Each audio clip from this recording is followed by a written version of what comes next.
வரஹ்மத்துல்லாஹி வபரகாத்துஹு. கண்ணியத்திற்குரிய எல்லாம் வல்ல அல்லாஹு ஜல்ல ஷானஹு தஆலாவின் நல்லடியார்களே, இந்த நிகழ்ச்சியிலே தௌஹீத் எங்கள் உயிர் மூச்சு என்ற தலைப்பு எனக்கு தரப்பட்டிருக்கிறது. இஸ்லாம் மார்க்கத்திலே நமக்கு சொல்லித் தரப்பட்டிருக்கின்ற எல்லா கொள்கைகளும், இந்த மார்க்கத்திலே நமக்கு விதியாக்கப்பட்டிருக்கின்ற எல்லா கடமைகளும், வணக்க வழிபாடுகளும், சட்டதிட்டங்களும் அனைத்துமே நமக்கு முக்கியமானவை என்றாலும் தௌஹீத் என்பதை நாம் உயிர் மூச்சு என்று ஏன் கருதுகிறோம் என்றால் அதற்கு முக்கியமான காரணம் இருக்கிறது. நம்முடைய எந்தவிதமான வணக்கம் ஏற்றுக்கொள்ளப்படுவதாக இருந்தாலும், நாம் செய்கின்ற நல்லறங்களுக்கு இறைவனிடத்திலே கூலி கிடைக்க வேண்டும் என்றாலும், யாருடைய உள்ளத்திலே தௌஹீத் என்ற ஓரிரை கொள்கை, ஒரே ஒரு இறைவன் மாத்திரமே இருக்கிறான் என்ற கொள்கை யாருடைய உள்ளத்திலே குடிகொண்டிருக்கிறதோ, ஆழமாக பதிந்திருக்கிறதோ, அவர்களுக்குத்தான் அந்த நல்லறங்கள் பயன் தரும். ஒருவர் காலமெல்லாம் தொழுதாலும், நோன்பு நோற்றாலும், இஸ்லாம் சொல்லி இருக்கிற அனைத்து காரியங்களை செய்தாலும், ஒரே ஒரு இறைவன் மாத்திரமே இருக்கிறான் என்பதில் அவருக்கு உறுதி இல்லை என்று சொன்னால், அதுல நம்பிக்கை இல்லை என்று சொன்னால், அதற்கு மாற்றமான நம்பிக்கை அவருடைய உள்ளத்திலே இருக்கும் என்று சொன்னால், அவருடைய எல்லா செயல்களுமே அழிந்து நாசமாகி போய்விடும். அதனால் தான் நம்ம உயிர் மூச்சு என்கிறோம். அல்லாஹ் திருமறை குர்ஆனில் என்ன சொல்லி காட்டுகிறான்? லஇன் அஷ்ரக்த லயஹபதன் அமலுக. முகமது நபி அவர்களே, நீங்கள் அல்லாஹ்வுக்கு இணை கற்பித்தால், அல்லாஹ்வுடைய இடத்திலே மற்றவர்களை மற்றவைகளை நீங்கள் வைத்தால், உங்களுடைய நல்லறங்கள் எல்லாம் அழிந்து போய்விடும். அல்லாஹ் குர்ஆன்ல சொல்லி காட்டுகிறான். வலவ் அஷ்ரகு லஹபித அன்ஹும் மா கானூ யஅமலூன். இந்த மக்கள் அல்லாஹ்வுக்கு இணை கற்பித்தால், அல்லாஹ்வை வைக்க வேண்டிய இடத்தில் யாரையோ எதையோ வைப்பார்களேயானால், லஹபித அன்ஹும் மா கானூ யஅமலூன், அவர்கள் செஞ்ச நல்லறங்கள் எல்லாம் அழிஞ்சு நாசமாகிவிடும். ஒருத்தன் தொழுகலைன்னா அதனால நோன்பு நாசமாகாது. ஒருத்தன் நோன்பு வைக்கலன்னு சொன்னா அதனால ஹஜ் நாசமாகிறாது. தௌஹீது இல்லை என்று சொன்னால் தொழுக பாழாகி போய்விடும், நோன்பு பாழாகி போய்விடும், ஹஜ் பாழாகி போய்விடும், செய்த தான தர்மங்கள் பாழாகி போய்விடும், நம்ம செய்கின்ற எல்லா விதமான சமூக சேவைகளும் நல்லறங்களும் பாழாகி போய்விடும். அதற்கெல்லாம் எந்த விதமான மதிப்பெண்ணும் மார்க்கும் அல்லாஹ்விடத்தில் வழங்கப்படாது என்று சொன்னால், இது மற்ற அனைத்து கொள்கைகளை விடவும், இஸ்லாத்தில் உள்ள அனைத்து வணக்க வழிபாடுகளை விடவும் இது முதல் இடத்திலே, முக்கியமான இடத்திலே இருக்கிறது என்பதற்கு தான் உயிர் மூச்சு என்று சொல்கிறோம். அல்லாஹ் ரப்பல் ஆலமீன் திருமறையில் சொல்கிறான், வமை யுஷ்ரிக் பில்லாஹ் ஃபகத் ஹர்ரமல்லாஹு அலைஹில் ஜன்னah. யார் ஒருத்தன் அல்லாஹ்வுக்கு இணை கற்பிக்கிறானோ, அல்லாஹ்வுடைய இடத்தில் யாரையாவது எதையாவது வைக்கிறானோ, ஃபகத் ஹர்ரமல்லாஹு அலைஹில் ஜன்னah, சொர்க்கத்தை அவனுக்கு அல்லாஹ் தடை செய்து விட்டான். அல்லாஹ் இடத்துல நீங்க வேற யாரையாவது வைத்தீர்களேயானால், அதுக்கு பிறகு நீங்க என்ன செய்தாலும் ஏது செய்தாலும், எவ்வளவு பெரிய பாராட்டத்தக்க சாதனைகளை செய்தாலும் வணக்கங்களை புரிந்தாலும் அதுக்கு எந்த மதிப்பும் அல்லாஹ்விடத்தில் இல்லை. நீங்கள் சொர்க்கம் செல்வதை அந்த செயலே தடுத்து நாசமாக்கிவிடும் என்று அல்லாஹ் ரப்பல் ஆலமீன் சொல்லி காட்டுகிறான். இன்னொரு வசனத்தில் அல்லாஹ் சொல்கிறான், இன்னல்லாஹ லா யக்ஃபிரு அன் யுஷ்ரக பிஹி வ யக்ஃபிரு மா தூன ذلك லிமன் யஷா. அல்லாஹ் தனக்கு இணை கற்பிக்கப்படுவதை தன்னுடைய இடத்திலே யாரையும் எதையும் வைத்தார்களேயானால் அந்த செயலை மன்னிக்க மாட்டான். வ யக்ஃபிரு மா தூன ذلك லிமன் யஷா. இது தவிர மற்ற பாவங்களை நாடியவர்களுக்கு மன்னிப்பான். அப்ப இந்த பாவத்திற்கு அல்லாஹ்விடத்தில் மன்னிப்பு கிடையாது. அல்லாஹ் வைக்கிற இடத்துல வேற ஆளை வைத்தோம் என்று சொன்னால் அதுதான் அவனுக்கு கடும் கோபத்தை ஏற்படுத்தக்கூடிய ஒரு செயல். இதனால் தான் தௌஹீத உயிர் மூச்சு என்று சொல்லுகிறோம். உயிர் மூச்சுனா என்ன? இந்த உலகத்தில் நமக்கு நிறைய தேவை இருக்கிறது, சாப்பாடு தேவை இருக்கிறது. 24 மணி நேரம் சாப்பிட்டுட்டா இருக்கிறோம், முடியுமா? 3 வேளை சாப்பிடுவோம், 4 வேளை சாப்பிடுவோம், பெரிய வயிறுக்காரனா இருந்தா 5 வேளை சாப்பிடுவான். இவ்வளவுதான் நமக்கு சாப்பிட முடியும். தாகமா இருக்கிற தண்ணீர் தேவைதான், முக்கியமான தேவைதான். 24 hours தேவையாது. 24 மணி நேரமும் தண்ணி குடிச்சிட்டே இருக்கணுமா? குடிக்க முடியுமா? தேவைதான். அதுக்கு ஒரு கணக்கு இருக்கிறது, அதுக்கு ஒரு லிமிட், எல்லை அளவு இருக்கிறது. ஆடை வேணும், கணவனுக்கு மனைவி வேணும், மனைவிக்கு கணவன், இதெல்லாம் 24 மணி நேரமா? இதெல்லாம் ஒரு குறிப்பிட்ட நேரத்தில் குறிப்பிட்ட ஒரு சந்தர்ப்பத்தில் தேவைப்படக்கூடிய விஷயங்கள். ஆனா மூச்சு, இந்த உயிரை தக்க வைத்திருக்கிற மூச்சு இருக்குத, ஒரு 10 நிமிஷம் மூச்சு விட்டா போதுமா? 20 நிமிஷம் மூச்சு விட்டா போதுமா? ஒவ்வொரு வினாடியிலையும் மூச்சு விட்டுக்கிட்டு இருந்தா தான் உசுரோட இருப்பீங்க. நீங்க திங்கிறதுக்கு மூச்சு அவசியம், குடிக்கிறதுக்கு மூச்சு அவசியம், படுக்கிறதுக்கு மூச்சு அவசியம், படுத்துட்டு எந்திரிக்கிறதுக்கு மூச்சு அவசியம். மூச்சு இல்லைன்னு வைங்க, திங்க இயலுமா? மண்டையை போடுறதுதான் மூச்சுங்கிறது. அப்ப மூச்சு விட முடியவில்லை என்று சொன்னால் எல்லா செயல்களும் முடங்கி போய்விடுகிறது. அதுக்கு தான் தௌஹீத உயிர் மூச்சுங்கிறோம். தௌஹீத் என்பது ஒவ்வொரு செகண்ட்லையும் உள்ளத்தில் இருக்க வேண்டும், ஒவ்வொரு வினாடியிலும் உள்ளத்தில் இருக்க வேண்டும், ஒவ்வொரு நாளிலும் உள்ளத்தில் இருக்க வேண்டும், ஒவ்வொரு செயல்களை செய்யும் பொழுதும் அதனோடு அது கலந்திருக்க வேண்டும். சோறு திங்கும் பொழுது மூச்சில கலந்திருக்கிறது, தண்ணீர் அருந்தும் போது நம்முடைய மூச்சையும் கலந்திருக்கிறது, ஆடை அணியும் பொழுது மூச்சு விட்டு கொண்டுதான் ஆடை அணிகிறீர்கள். அப்ப எல்லா செயல்களிலும் எப்படி மூச்சு கலந்திருக்கிறதோ அதே மாதிரி நீங்கள் செய்கிற ஒவ்வொரு வணக்கத்தை செய்யும் பொழுதும் என்னை படைத்த இறைவன் ஒரே ஒருவன் தான் இருக்கிறான், அவனுக்கு நிகராக சமமாக எவனும் எதுவும் இல்லை என்று நம்பினால் மாத்திரம்தான் நாம மறுமையில் வெற்றி பெற முடியும். இல்லைன்னா பணத்துக்கு சமம் என்பதற்காகத்தான் தௌஹீதை எங்களின் உயிர் மூச்சு என்று சொல்கிறோம். என்பதற்காகத்தான் இந்த இயக்கத்தினுடைய பெயரிலேயே தமிழ்நாடு தௌஹீத் ஜமாத் என்று ஒரு கடவுள் கொள்கை என்பதை இயக்கத்தின் பெயராகவே நம்ம என்ன செஞ்சிருக்கிறோம், வைத்திருக்கிறோம். அப்ப தௌஹீத் என்பது உயிர் மூச்சு என்ற அளவுக்கு நம்ம புரிந்து வைத்திருக்க வேண்டும். அதுல எந்த கட்டத்திலும் சமரசம் செய்யவே கூடாது, வளைந்தே கொடுக்கவே கூடாது. இதை புரிந்து கொள்வதற்கு உங்களுக்கு சொல்வதாக இருந்தால், ஏன் இப்படி அல்லாஹ் இதுக்கு மாத்திரம் அவ்வளவு முக்கியத்துவம் கொடுக்கிறான்? ஒருத்தன் விபச்சாரம் செய்யறான், பெரிய பாவம் தானே. கொலை செய்யறான், பெரிய பாவம் தானே. வேற இன்னும் பஞ்சமா பாதகங்கள் குடிக்கிறான், சூதாடுறான், எவ்வளவு பாவங்கள் செய்யறான். இதுக்கும் அல்லாஹ் கோபப்படுவான். ஆனா இதுக்கெல்லாம் கோபப்படுறதை விட அதிகமா இது கோபப்படுறான். எது கோபப்படுறான்?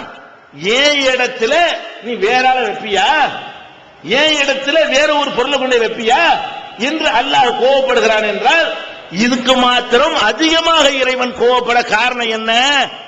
இதை புரிஞ்சுக்கிறது தான் நான் சொல்லக்கூடிய உதாரணம். என்ன உதாரணம்? ஒரு பெண் இருக்கிறாள், அவளுக்கு திருமணமாகி ஒரு புருஷன் இருக்கிறான். அவள் அந்த புருஷனுடைய பல கட்டளைகளை மீறுகிறாள். வெளியே போவாதண்டா போவேங்கிறா, சாப்பாடை வையின்னா நீ போய் வச்சு சாப்பிடுங்கிறா, தீய போடுன்னா கடையில் போய் வாங்கி குடிங்கிறா. அப்ப நம்ம என்ன சொன்னாலும் அந்த பொண்டாட்டி எதிர்த்து எதிர்த்து பேசுகிறாள், ஒரு சொல்லையும் கேட்கவே மாட்டேன் என்கிறாள். கோபம் வரும். இதுக்கு மனுஷனுக்கு என்ன செய்ய, ஆம்பளைக்கு புருஷனுக்கு நிச்சயமா கோபம் வரும். ஆனா இந்த கோபத்திற்காக வேண்டி பாரதூரமான ஒரு வேலையை அவன் செய்வானா? இதோட உன்னை தலை முழுகிட்டேங்கிற அளவுக்கு போவானா? அல்லது அறுவாள் எடுத்து வெட்டினாங்கிற அளவுக்கு போவானா? போக மாட்டான். சகித்து கொண்டு அதை பொறுத்து கொண்டு அவளோடு தான் வாழ்ந்து கொண்டு இருப்பான்.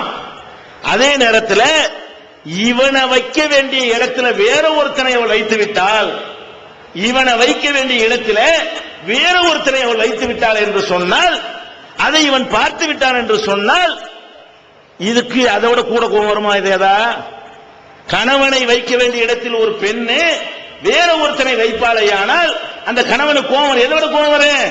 அவன் சாப்பாடு போடாம இருந்தாலே அது பெருசா தெரியாது, அவன் எதிர்த்து பேசுவாள அதெல்லாம் பெருசா தெரியாது.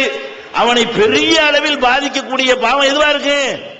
ஏண்டி நான் தானே உனக்கு புருஷன், என்னோட தானே நீ வாழணும், என்னுடைய இடத்தை நீ எப்படி இன்னொருத்தனுக்கு கொடுப்ப அப்படின்னு கோபப்படுறானே இல்லையா? ஒரு புருஷனுக்கு அவ்வளவு கோபம் வருகிறது. அப்ப இன்னொன்று இப்படி உதாரணம் செய்து பாருங்களேன். ஒருத்தனுக்கு ஒரு மனைவி, அவன் என்ன விரும்புறானோ எல்லாத்தையும் செஞ்சு கொடுக்கிறான், இப்படி ஒரு மனைவி. அதே நேரத்தில் அவனுடைய இடத்துல வேற ஒருத்தனுக்கு வச்சுட்டான். இன்னொரு மனைவி இருக்கிறா, அவனுக்கு எந்த விதத்திலும் எதிர்த்து பேசிட்டே இருப்பான். ஆனா புருஷ இடத்துல ஒருத்தனை வைக்கவே மாட்டான். இவன் கேளுங்க, எந்த மனைவி சிறந்தவன் கேளுங்க, இந்த இரண்டு மனைவியில எந்த மனைவி பெற்றுன்னு கேளுங்க. என் இடத்தை யாருக்கும் எந்த மனைவி கொடுக்காமல் இருக்கிறாளோ அவதான் சிறந்தவள் சொல்லுவானா இல்லையா? அப்ப ஒரு மனைவி விடத்துல நம்ம என்ன செய்யணும்? அதிகமாக உரிமையை எதிர்பார்க்கிறோம். அந்த மனைவியை நாம் படைக்கவில்லை, கொண்டாடி நீங்களா படைச்சிய, அவளுக்கு நீங்களா உயிர் கொடுத்திய. 18 வருஷம் 20 வருஷம் ஒருத்தன் பெற்று வளர்த்து ஆளாக்கி இருக்கிறான். அவளை படைத்ததிலேயோ வளர்த்ததிலேயோ ஆளாக்கினதிலேயோ அவளை நகை நட்டு போட்டு அலங்கரித்ததிலேயோ எதுலையும் உங்களுக்கு பங்கே இல்லை. திருமணத்தின் மூலமாக ஒரு உடன்படிக்கை செய்த உடனே இவன் நமக்கு மட்டுமே இருக்கணும்னு ஆசைப்படுறீங்க. ஒரு அக்ரிமெண்ட், வேற ஒண்ணுமே கிடையாது. ஒரு அக்ரிமெண்ட்ல கையெழுத்து போட்ட உடனே இவன் என் பொண்டாட்டி, இவன் எனக்கு மாத்திரமே உரியவளாக இருக்கணும்னு ஆசைப்படுறீங்களா இல்லையா? இந்த சின்ன ஒரு உடன்படிக்கையின் காரணமாக இவ்வளவு பெரிய உரிமையை நீங்கள் எடுத்துக்கொள்வீர்கள் என்று சொன்னால் இறைவனுக்கு நம்ம இடத்துல எவ்வளவு உரிமை இருக்கிறது? ஒண்ணுமே இல்லாம இருக்கும். உங்களை படைச்சவன் யாரு? உங்களுக்கு உணவு தர்றவன் யாரு? உங்களுக்கு தாகத்தை தீர்ப்பதற்கு தண்ணீரை வானத்திலிருந்து இறக்குறான அவன் யாரு? இறக்கின தண்ணீர் மூலமாக பயிர் பச்சைகளை முளைக்க செய்து உங்களுக்கு உணவளிக்கிறான் அவன் யாரு? அவனுடைய இடத்துல ஒரு பணத்தை கொண்டு வைப்பீங்களா? அவனுடைய இடத்துல மலத்தையும் ஜலத்தையும் சுமந்து கொண்டிருக்கிற ஒரு மனுஷன் கொண்டு வைப்பீங்களா? அவனுடைய இடத்துல நீங்களே தயாரித்துக் கொண்ட ஒரு கல்லையும் மண்ணையும் மரத்தையும் கொண்டு வைப்பீர்களா? நீங்கள் படைத்ததை உங்களுடைய இறைவன் என்று சொன்னால் படைத்தவனுக்கு எவ்வளவு கோபம் வரும்? ஒரு பொண்டாட்டி விஷயத்தில் வர்ற கோபத்தோடு அதிகமா வருமா? இல்ல, அட பாவி, நான் உன்னைய படைச்சிருக்கிறேன், உன்னைய நான் படைச்சேன், இந்த பூமியை நான் படைச்சேன், நீ வாழ்றதுக்குரிய அனைத்து சாதனங்களையும் நான் செஞ்சிருக்கிறேன், நீ எதை வணங்குகிறாய் அதை நான் படைத்தேன், நீ எவனை வணங்குகிறாய் அவனை நான் தான் படைத்தேன். அவ்வளவு பெரிய பவர்ஃபுல்லா இருக்கக்கூடிய என்னுடைய இடத்தில அற்பத்திலும் அற்பத்திலும் அற்பத்திலும் அற்பமாக இருக்கக்கூடிய பொருளை கொண்டாந்து காட்டி அல்லாங்கிற, கடவுள்ங்கிற, தெய்வங்கிற என்னிடத்தில் கேட்க வேண்டியதை எல்லாம் அங்க போய் கேட்கிறார். கோபமா வராதா? அவனுடைய நிலையிலிருந்து நீங்க பாருங்க. ஒரு முதலமைச்சருடைய இடத்துல கொண்டு போய் அடுத்த நிலையில உள்ள ஆள் உட்கார்ந்தா என்ன கதிக்கு ஆகும்? ஜெயலலிதாவோட சீட்ல பன்னீர்செல்வம் உட்கார முடியுமா? முடியாது. கருணாநிதி இடத்துல போய் ஆற்காடு வீராசாமி உட்கார்ந்துட முடியுமா? ஒரு பிரதமர் மன்மோகன் சிங் இடத்துல போய் சிதம்பரம் உட்கார்ந்துருவாரா? அவரவருக்குரிய இடத்தில் அவரவர் தான் உட்க வேண்டும். ஒரு எஸ்பி உட்கார இடத்துல போய் ஒரு கான்ஸ்டபிள் உட்கார முடியுமா? அவங்களுக்கு ஒரு அதிகாரம் இருக்கிறது. அந்த அதிகாரத்தை அவர்களை விட கீழே உள்ளவர்களுக்கு கொடுத்தீர்களேயானால் அதை அவர்களால் பொறுத்துக் கொள்ள முடியாது. ஒரு பள்ளிக்கூட தலைமை ஆசிரியருடைய இடத்துல போய் அந்த பள்ளிக்கூடத்துடைய வாட்ச்மேன் போய் உட்கார முடியுமா? அவர் போடுற கையெழுத்து இவன் போட முடியுமா? அவனால் பொறுத்துக் கொள்ள முடியாது. ஒரு கடையில முதலாளியாக ஒருத்தன் உட்கார்ந்து இருக்கிறான், அந்த இடத்துல போய் சாமான் வாங்க வந்து போய் உட்கார்ந்து முடியுமா? நம்ம பொருள் வாங்க கடைக்கு போறோம், அந்த சீட்ல நம்ம உட்கார்ந்தா ஒத்துக்குவான் அவன்?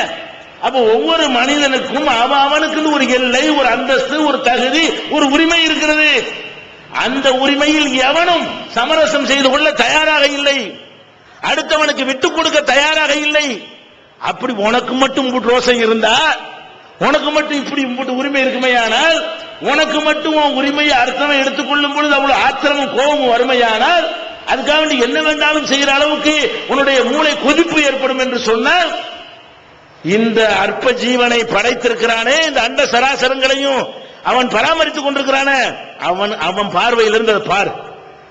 அவனுடைய பார்வையிலிருந்து பார்த்தால் அவனுக்கு எவ்வளவு பெரிய கோபம் வரும். இந்த ஒரு மார்க்கத்தை சொல்வதற்காகத்தான் நபிகள் நாயகம் ஸல்லல்லாஹு அலைஹி வஸல்லம் அவர்கள் இதான் தௌஹீத், இதான் உயிர் மூச்சு. தௌஹீத் என்ன? அவனுடைய இடத்தில் எவனையும் வைக்க மாட்டோம், அவனுடைய இடத்தில் எதனையும் வைக்க மாட்டோம். நீ எதையெல்லாம் வைக்கிற?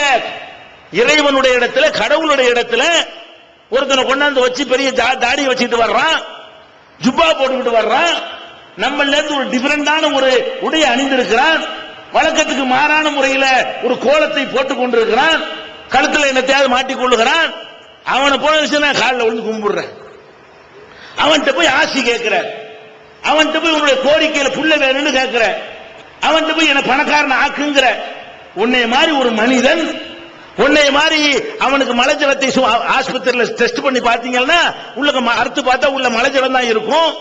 மலைஜலத்தை சுமந்து கொண்டிருக்கிறான், அவன் கண்ணுக்கு முன்னாடி கக்கூசுக்கு போறான் வர்றான் பார்த்துக்கிட்டு இருக்கிற. அப்ப உன்னை மாதிரி அவனுக்கு நோய் வாய்ப்படுகிறான், உன்னை மாதிரி அவனை கொண்டு ஆஸ்பத்திரியில் சேர்க்கிறாங்க. உலகத்துல இப்படி ஆசி வழங்கிக்கிட்டு இருந்தவன் தனக்கு நோக்கி இந்த கையை வச்சு ஆசி வழங்கினானா, அவனுக்கு முடியலன்னா கொண்டு ஆஸ்பத்திரியில் சேர்க்கிறாங்க. மனுஷன் பளிச்சுன்னு தெரிகிறது, முதுமையை அடைகிறான், மண்டையை போடுகிறான், தூக்கி கொண்டு புதைக்கிறாங்க. முட்டையும் பார்த்துக்கிட்டு என்ன செய்யறான்? கடவுளேங்கிறான். நீதான் கடவுளுங்கிறான். என்னங்கடா இது? இதுவரைக்கும் நேற்று வரைக்கும் இருந்தானா? ஒரு 50 வருஷம் 60 வருஷம் இந்த பூமியில இருப்பான், 80 வருஷம் 70 வருஷம் இருந்திருப்பான். இந்த 70 வருஷத்துக்கு முந்தைய இவன் எங்க இருந்தான்? கொண்டை புதைச்சி முடிச்ச பிறகு இப்ப எங்க இருக்கிற ஆளு இருப்பான? அப்ப 80 வருஷத்துக்கு முந்தைய இருக்கவும் இல்ல, இப்ப அடக்கி முடிச்ச பிறகு இருக்கவும் இல்ல. இந்த மாதிரி உள்ளவனை எல்லாம் போய் கடவுளுடைய இடத்துல வைக்கிறீங்களே, கொஞ்சமாச்சும் அறிவு வேணாமா? இதுக்குன்னு பெரிய PhD படிக்கணுமா? இதுக்காக வேண்டி பெரிய பெரிய ஆராய்ச்சி பண்ணணுமா? உங்க மூளை இதை சொல்லாது. 1ஆம் கிளாஸ் படிக்காதவனுடைய மூளை கூட இதை சொல்லுமா சொல்லாதா? சாமியார்ந்து வர்றான், அஜர்த்துங்கிறான், மூலானாங்கிறான், சேகுங்கிறான், பெரியாருங்கிறான், ஞானிங்கிறான். இவெல்லாம் யாரு? நம்மள மாதிரி எல்லா வகையிலும் நம்மள மாதிரி உள்ளவன். அவன் கடவுளுக்கு வேண்டப்பட்டவன் எப்படி கண்டுபிடிச்ச? என்ன எதை வச்சு அவன் கடவுளுக்கு வேண்டப்பட்டவங்கிற காவியப்பட்ட வேண்டப்பட்டவன் ஆயிருவானா? பச்சை சட்டையை போட்டா வேண்டப்பட்டவன் ஆயிருவானா? இதை எந்த கடையிலையும் வாங்கலாம், எவனும் போடலாமே. பச்சை டிரஸ் கூட பெரிய பயங்கரமான ஒரு கலையாது. நம்ம ஒரு பச்சை போர் வாங்கி சுத்திக்கிற முடியாத? அப்ப ஒரு கடையில போய் நம்ம வழக்கமான மனிதர்கள், சாதாரண மனிதர்கள் எப்படி ஒரு ட்ரெஸ் போட்டு இருக்கிறோம், அவன் ஒரு டிஃபரெண்டான ஒரு கோலத்தில் வந்தவன மகான் வந்துட்டாரு, ஞானி வந்துட்டாரு, பெரியவர் வந்துட்டாரு, சேகு வந்துட்டாரு, பார்த்தாலே புண்ணியம், தொட்டாலே புண்ணியம், கையை காட்டினாலே புண்ணியம். இப்படி புண்ணியம்னு சொன்னவனெல்லாம் பொம்பளை கேஸ்ல மாட்டி உள்ளதை மாறி கிடந்தா. கண்ணுக்கு முன்னாடி பாத்தீங்க, ஜெயில ஒருத்தன் செத்து போனா, அதையும் கண்ணுக்கு முன்னாடியே பாத்தீங்க. இது என்ன? எப்படி கடவுளுங்கிறீங்க? அட மனுஷனும் கடவுளுக்கு வித்தியாசம் உங்களுக்கு தெரியாதா? அப்ப கண்ணுக்கு முன்னாடி தெரிகிறது இது கடவுள் இல்ல. எந்த மதத்துக்காரனா இருந்தாலும் சரி, நான் எல்லா சாமியாரும் தான் சொல்றேன், முஸ்லீம் சாமியாரும் சேர்த்தான் சொல்றேன். இந்த முஸ்லீம்ல சாமியார் உண்டா முதல்ல? அப்ப நபிகள் நாயகம் ஸல்லல்லாஹு அலைஹி வஸல்லம் அவர்கள் ஒரு ஆன்மீக தலைவராக மக்களுக்கு வந்தார்கள். அவர்கள் எப்போதாவது தன்னை இவர்களை போல காட்டிக் கொண்டார்களா? அவங்களுக்கு இருக்கிற மரியாதை உலகத்தில் எவனுக்கு இருக்கிறது? ஒரு விரல் அசைத்தால் உயிரை கொடுப்பதற்கு தயாராக இருந்தார்களே, அப்படி சீடர்கள் அவர்கள் கிடைத்திருந்தார்கள். அவங்களுடைய எந்த ஒரு கட்டளையும் எதிர்த்து மறுபேச்சு பேசாத அளவுக்கு கட்டுப்படக்கூடிய தொண்டர்கள் அவர்களுக்கு இருந்தார்கள். அவர்கள் மீது தாய் தந்தையர் பெற்றோர் மனைவி மக்கள் அத்தனை பேரை விடவும் அதிக அன்பு செலுத்தியவர்கள் அவர்களுடைய சீடர்களாக இருந்தார்கள். அப்படிப்பட்ட சீடர்களுக்கு என்ன சொன்னாலும் கேட்கக்கூடிய அந்த சீடர்களுக்கு இந்த மாதிரி நபிகள் நாயகம் வழிகாட்டினாங்களா? தன்னை முன்னிறுத்தக்கூடிய ஒரு வழியை காட்டினார்களா? தனக்கு கடவுள் தன்மையோ கடவுள் தன்மையில ஒரு பாகமோ பகுதியோ இருப்பதாக காட்டிக் கொண்டார்களா? அவங்க வாழுகிற காலத்தில் இறைவன் அவர்களுக்கு ஒரு ஆம்பளை பிள்ளையை கொடுக்கிறான். அவருக்கு பேர் இப்ராஹிம். இப்ராஹிம் என்ற ஆண் குழந்தையை கொடுத்த உடனே, ஆண் குழந்தை உங்களுக்கு கிடையாது, எல்லாமே பொம்பளை பிள்ளை. ஜெயினபு பொம்பளை பிள்ளை, ருக்கையா பொம்பளை பிள்ளை, உம்மு குல்சும் பொம்பளை பிள்ளை, பாத்திமா பொம்பளை பிள்ளை, எல்லாமே பொம்பளை பிள்ளைகளா இருக்கும் பொழுது ஒரு ஆம்பளை பிள்ளை கிடைச்சா எப்படி இருக்கு? அது 5 பொம்பளை பிள்ளை பெற்றவனுக்கு தான் அவனுடைய அருமை தெரியும். அப்ப நபிகள் நாயகம் ஸல்லல்லாஹு அலைஹி வஸல்லம் அவர்கள் பெண் குழந்தையே வைத்திருக்கும் பொழுது ஒரே ஒரு ஆண் குழந்தை பெற்றால் எவ்வளவு மகிழ்ச்சி அடைவார்கள், அவ்வளவு சந்தோஷம், அவ்வளவு அன்பு பிரிய வைத்திருக்கிறார்கள். அந்த குழந்தை இறந்து விட்டது. பால்குடி பருவத்திலேயே இப்ராஹிம் என்ற குழந்தை இறந்து போய் விடுகிறது. எல்லா மனிதரையும் போலவே அதை பார்த்த உடனே நபிகள் நாயகம் ஸல்லல்லாஹு அலைஹி வஸல்லம் அவருடைய கண்களில் இருந்து சாறை சாறையாக கண்ணீர் ஊற்றுகிறது. அல் ஐனு ததுமவு, கண்கள் இரத்த கண்ணீர் வடிக்கின்றன. ஒரு கல்பு யஹ்ஸுனு, உள்ளம் வேதனைப்படுகிறது. வ இன்னாலி ஃபிராத்திக யா இப்ராஹீம் லமஹ்ஸூனூன், இப்ராஹிமே உன்னுடைய பிரிவுக்கு நான் ரொம்ப கவலைப்படுகிறேன்.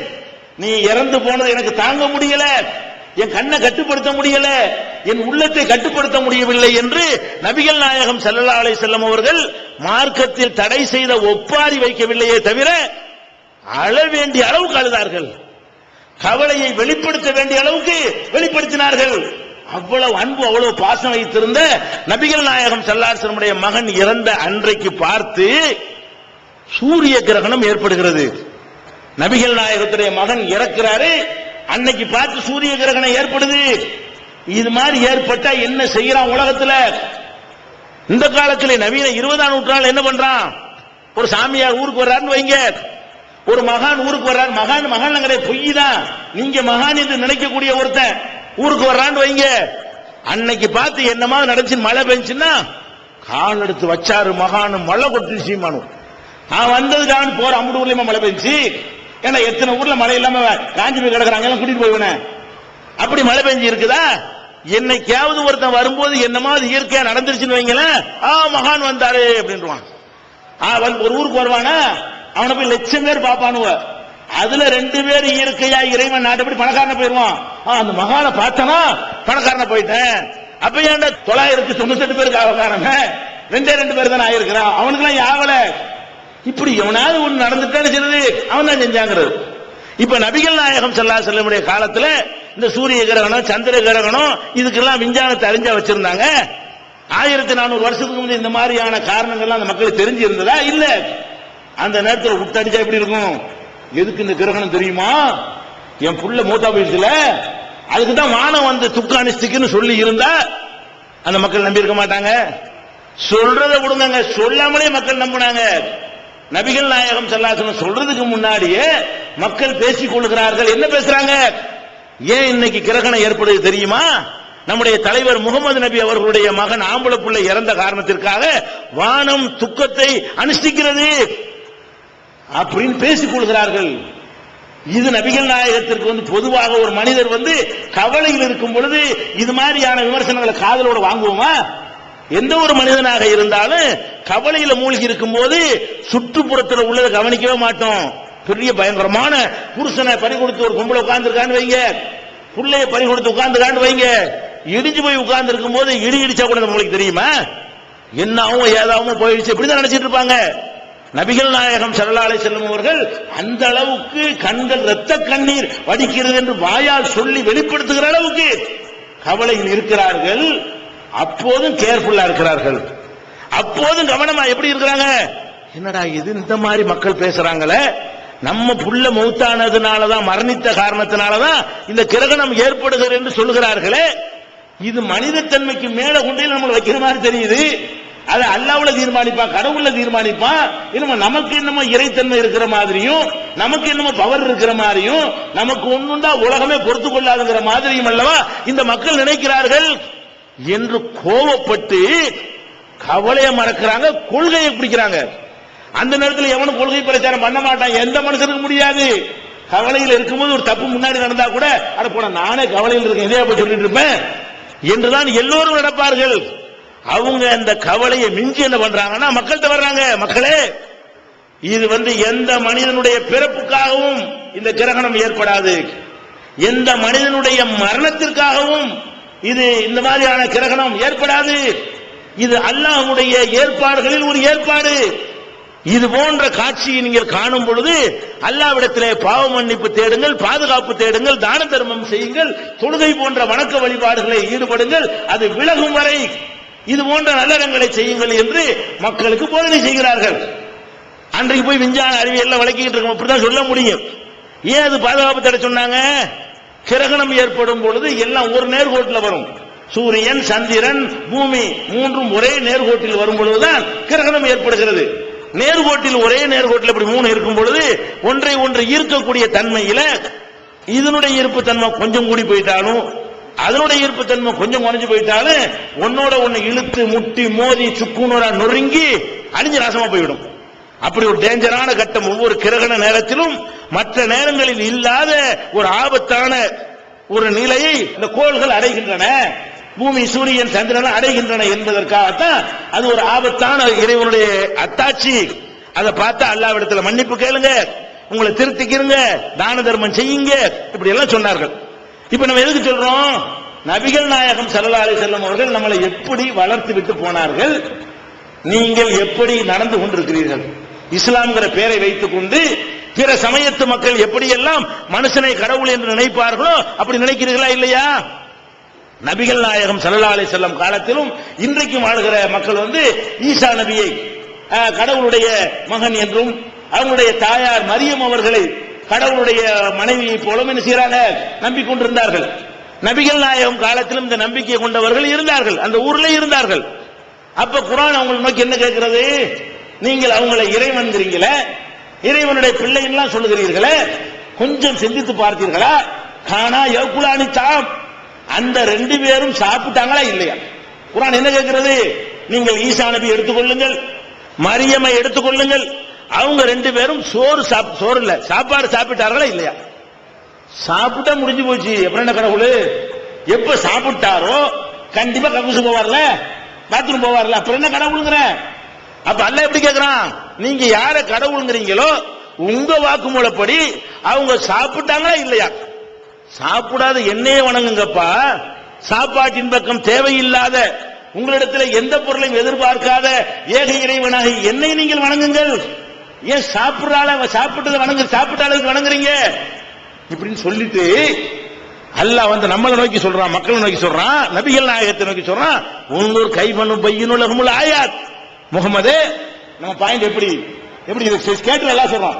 இதை கேட்டுட்டு 2 பேரும் கானா யவுகுலானி தாம், 2 பேரும் சாப்பிடக்கூடியவர்களாக இருந்தார்கள் என்று சொல்லிவிட்டு நபிகள் நாயகத்தை பார்த்து சொல்றான், உன்னூர் கைமண்ணும் பையனுள்ள ஆயாத். பாயிண்டை எப்படி எடுத்து போடுகிறேன். சும்மந்தூர் அண்ணா யுஸ்ரஃபூன், எப்படி அவங்க தடம் புரண்டு போறாங்க. இதுக்கு பிறகு பாத்தியா நான் எப்படிப்பட்ட கேள்வியை கேட்கிறேன், அதை கூட விளங்காம ஆமா கடவுள் தான் என்ன பார்த்தோம் என்று அல்லாஹ் கேட்கிறான். அப்ப நீங்க என்ன விளங்கனே? ஒருவனை கடவுள் தன்மை என்று கொடுக்க போனீர்களே, ஆனால் கடவுளுக்குரிய இலக்கணங்கள் எல்லாம் அதில் இருக்கிறதா? உண்ணாமல் இருந்தாரா, பருகாமல் இருந்தாரா, உறங்காமல் இருந்தாரா, நோய்வாய்ப்படாமல் இருந்தாரா, முதுமையாகாமல் இருந்தாரா, எந்த பொருளின்பாலும் தேவையற்றவராக இருந்தாரா, கவலை இல்லாமல் இருந்தாரா, யாருக்கும் பயப்படாமல் இருந்தாரா, நினைத்த அனைத்தையும் செய்யக்கூடியவராக இருந்தாரா, அவருக்கு இயலாத ஒன்றுமே இருக்கவில்லையா? இப்படியெல்லாம் பார்த்துத்தான் நீங்கள் வந்து கடவுளை தீர்மானிக்கணுமே தவிர, நீங்களா மைக்க பிடிச்சிட்டு கடவுளுங்கிறீங்க, மண்ணை பிடிச்சிட்டு கடவுளுங்கிறீங்க, நீங்களா ஒரு பொருளை செஞ்சு வச்சுட்டு கடவுளுங்கிறீங்க, என்னங்க பார்த்தோம் என்று திருமலை குர்ஆன் கேட்கிறதா இல்லையா? இந்த வழியில வந்த நாம, முஸ்லிம் என்று சொல்லக்கூடிய நாம, எதுக்காக வேண்டி அல்லாஹ்வுடைய இடத்துல கொண்டு வைக்கிறீங்க? அவங்களை எல்லாம் இந்த மாதிரி ஆட்களை தானங்க புதைச்சு வச்சுக்கிட்டு தர்காங்கிறீங்க. உசுரோட இருந்தா ஞானிங்கிறீங்க, சேகுங்கிறீங்க, பெரியாருங்கிறீங்க, முடியுதுங்கிறீங்க, செத்து போயிட்டு அவுளியாங்கிறீங்க, தர்காங்கிறீங்க. அவங்களாம் யாரு? முதல்ல செத்து போய் அடக்கம் பண்ண, அதுல இருந்து வழங்க மாட்டேன். ஒரு ஆளை கொண்டு அடக்கம் பண்ணி புதைச்சாச்சு. ஏன் புதைச்ச? உசுரோட இருக்கிற ஆளை எவனாச்சும் கொண்டு புதைப்பானா? ஒரு ஆள் உசுரோட இருக்காருன்னு சொன்னா உசுரோட உள்ள ஆளை புதைச்சா இந்த நாட்டில் என்ன செக்ஷன் போடுவான்? அப்ப நீ புதைச்ச? அப்ப உயிரோட இல்லைன்னு கன்ஃபார்ம் பண்ணி தானே புதைச்சிங்க. ஒரு ஆள் இறந்து போயிட்டார்ல, ஏன் புதைச்சிங்க? ஆள் உசுரோட இல்ல. உசுரோட இல்லைன்னா நம்மள மாதிரி அவருக்கு பேச முடியாது, நம்மள மாதிரி சிரிக்க முடியாது, நம்மள மாதிரி அழுகவும் முடியாது, நம்மள மாதிரி திங்கவும் முடியாது, நம்மள மாதிரி எதுவோ ஒன்று செய்யும். நமக்கும் முடியுது, அவருக்கு முடியாது. அட குறைஞ்சபட்சம் அவரே குழிய சொல்லிட்டு போய் தன்னை அடக்கிக்கிறாரா? அதுவா செய்வாரா? இது இப்படி நடந்து போச்சு, தூக்கி கொண்டு நம்ம தான் போட வேண்டியிருக்கு. ஒருத்தர் இறந்துட்டாருன்னு சொன்னா அவரை புதைக்கிறது கூட மனுஷனே நம்ம தான் குழியை வெட்டி கொண்டே உள்ள தள்ளணுமே தவிர தன்னுடைய குழியை தானே வெட்டிக்கிறாரா? அப்ப இந்த மாதிரி கண்ணு முன்னாடி பாக்குறீங்க, கொண்டை அடக்கி வச்சுக்கிட்டு அந்த பாவா இந்த பாவா, அந்த பெரியார் இந்த பெரியாருங்கிறீங்க. இங்க நடாண்டா என்ன ஊருங்க அது? 144 பாவா சன் டிவியில போடுறான். நிஜம் ஒரு தலைப்புல ஒரு செய்தியை போடுறான். என்ன போடுறான்? பழவேற்காடுங்கிற ஊர்ல 144 அடியில கபர் இருக்குதான். எத்தனை அடி? 144 அடியில சமாதிங்க. 144 அடியில மனுஷன் இருக்க முடியுமா? 144 அடி அப்படி கொஞ்சம் கற்பனை பண்ணி பாருங்க. நிச்சயங்க முதல்ல 144 அடியில இருந்தா இந்த தெரு மாதிரி 2 தெருவுகளுக்கு அகலமா இருக்கணும், அப்பதான் நிக்க முடியும். 140 ஒத்த முடியுமா? நிக்க முடியுமா? முடியாது, விழுந்துருவான். அப்ப 144 அடி பாவாண்டு அங்க இருந்து ஆரம்பிச்சு எங்க அந்த பஸ் ஸ்டாண்ட் இருக்குல்ல, பஸ் ஸ்டாண்ட்ல இருந்து ஆரம்பிச்சு இங்க எடலாக்குடி வரைக்கும் போட்டிருக்கான். 144 அடியில கபரை போட்டு அது ஒரு போர்வையை போத்தி அமாவாசைக்கு மூச்சு விடுது கபரு. எங்கடா மூச்சு விடுது? மூச்சு மூக்குலாதான் விடுது. பார்த்தா வயிற்றுல இருந்து மூச்சு வருது. தொடர்ந்து அவங்க கணக்குப்படி பார்த்தா ஒரு 7 இடத்துல மூச்சு வருது. அப்ப மூச்சு வர்ற மாதிரி என்ன செய்யறான். இதை போய் நம்பிக்கிட்டு என்ன செய்யுது? பெரிய கூட்டம் பயங்கரமா அமாவாசை அலமோது அவுளியா மூச்சு விடுறாரு. அட அவுளியா மூச்சு விடுறாருங்கிறிய, போர்வை போத்தி வச்சுக்கிட்டு தானே மூச்சு விடுறாருங்க. எடுத்து விட்டு பார்த்து என்னமாச்சு? உள்ள ஒரு பலூனை வச்சுட்டு ஆட்டோல ஹார்ன் அடிப்பான்ல பம்பு, அதை வச்சா போதும் அமுக்கு கிளம்பும். இப்படி இது பெரிய மேட்டரா? ஆட்டோல ஹார்ன் அடிப்பான்ல இப்படி, அந்த ஹார்னை வச்சு அங்க ஒரு பலூனை வச்சு விட்டோம்னா ஒரு அமுக்குனா கிளம்பும், விட்டா இறங்கு. இந்த மாதிரி ஒரு 10 இடத்துல 10 பேரும் செய்ய முடியாதா? அல்ல ஒரு எலக்ட்ரானிக் மூலமா நவீன முறையில் ஆடக்கூடிய வகையில் ஒன்று செய்ய முடியாது. போர்வை தூக்கி பாத்தியா, உங்களுக்கு மூச்சு தான் விடுறாரா, நீங்க செட்டப் பண்ணாங்க நம்புறானையா? அது நபியுடைய வாயில் வந்து விடக்கூடாது. அல்லாஹ்வுடைய தூதருடைய வாயில் வந்து முகமது நபி அடிச்சு விட்டா அழிஞ்சு போயிருத்தான் அவனு, அவர் அடிச்சுட்டா தோத்துதான் அவனு அப்படின்னு வந்துருமா இல்லையா? அதுக்குத்தான் அந்த வேதனையான நேரத்தில் சொல்லும் பொழுது அல்லாஹ் என்னத்தை நிலைநாட்டுறான்? அதிகாரம் எனக்கு தான். அப்ப முகமது நபிக்கு அதிகாரம் இல்லைன்னா நாகூர் ஆண்டவருக்கு அதிகாரமா? பாபா காசிம் ஒலியுல்லாவுக்கு அதிகாரமா? ஏர்வாடி இப்ராஹிம் சாஹிபுக்கு அதிகாரமா?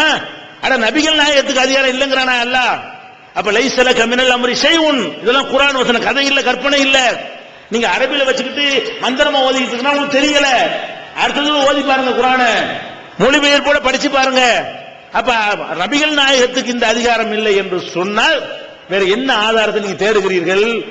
எதன் அடிப்படையில் போய் நாகூர் ஆண்டவர் பிள்ளையை கேட்கிறீர்கள்? எதன் அடிப்படையில் நேர்த்தி செய்கிறீர்கள்? எதன் அடிப்படையில் உங்களுடைய ஆடு மாடுகளை வெட்டி அங்கு பலி கொடுக்கிறீர்கள்? எதன் அடிப்படையில் உங்களுடைய வறுமையை போக்குவதற்காக வேண்டி அவற்றை முறையிடுகிறீர்கள்? சிந்தித்து பார்க்க வேண்டாமா? அப்ப இந்த மாதிரி அந்த இறை தூதர்களுடைய இடத்து கொடுக்காத விஷயத்தை எல்லாம் இவங்களுக்கு இருப்பதாக நீங்க நினைக்கிறீர்கள். ஜக்கரியா நபி எவ்வளவு பெரிய நபி! ஜக்கரியா நபி அவர்களுக்கு இதே மாதிரி இப்ராஹிம் நபி அவர்களுக்கு எப்படி வந்து இளமையில் குழந்தை இருக்கவில்லையோ, ஜக்கரியா நபிக்கும் குழந்தை இருக்கவில்லை. அவரும் மன்றாடிக்கிட்டே இருக்காரு. நான் தான் இறை தூதராச்ச நினைக்கும் போது எனக்கு பிள்ளை உண்டாக்கணும் வேண்டியதானே? அவர் அல்லாஹ்வுடைய தூதர் தானங்க. நீங்கள் சமாதி கட்டி வழிபடக்கூடியவர்களை விட ஒரு பெரியவர் தானே, அதை விட பவர் கூடினவர் தானே, அல்லாஹ்வுடைய தொடர்பு உள்ளவர் தானே, அல்லாஹ்விடமிருந்து செய்திகளுக்கு சொல்லக்கூடிய உயர்ந்த தரத்தில் உள்ளவர் தானே. அவர் தனக்கு ஒரு பிள்ளையை உண்டாக்கி கொள்ள முடியாம அல்லாஹ்விடத்தில் கேட்கிறாரு. பிள்ளை இல்ல, 25 வயசுல பிள்ளை இல்ல, 50ல பிள்ளை இல்ல, 60 வயசுல பிள்ளை இல்ல, வயசு ஏறிக்கிட்டே போகுது பிள்ளை இல்ல, கலந்து போறாரு பிள்ளை இல்ல. கடைசியா என்ன செய்யறாரு? ரப்பிலா ததர்னி ஃபர்தா, கடைசியா தள்ளாத வயசுல கேட்கிறாரு, யா அல்லாஹ் என்னை தனியா விட்டுறாதே, என் பேர் சொல்ற ஒரு புள்ள வேணுமா இல்லையா? ரப்பிலா ததர்னி ஃபர்தா, இறைவா என்னை தன்னந்தனியனாக விட்டு விடாதே, அந்த கைருள் வாரிசீன், நீ தான் குழந்தைகளை தரக்கூடியதற்கு சொந்தக்காரனாக இருக்கிறாய், நீ தான் எனக்கு தந்தாவனு, வாரிசு தரணும், உன்னை விட்டு நான் யார்கிட்ட போய் கேட்பேன்? அப்ப ஒரு இறை தூதருக்கு புள்ள உண்டாக்குற பவர் இல்லைன்னு இருக்குது. நீங்க என்ன செய்றீங்க? மைதீன் ஆண்டவரே புள்ளைய தாங்குறீங்க. மைதீன் ஆண்டவர்னா சக்கரை நபிக்கு மேலையா? இறை தூதருக்கு மேலையா? அப்ப இறை தூதருக்கு இந்த அந்தஸ்து இல்ல, இந்த அதிகாரம் இல்ல நல்லா சொல்லிவிட்டானே. அப்புறம் என்ன பண்றாரு?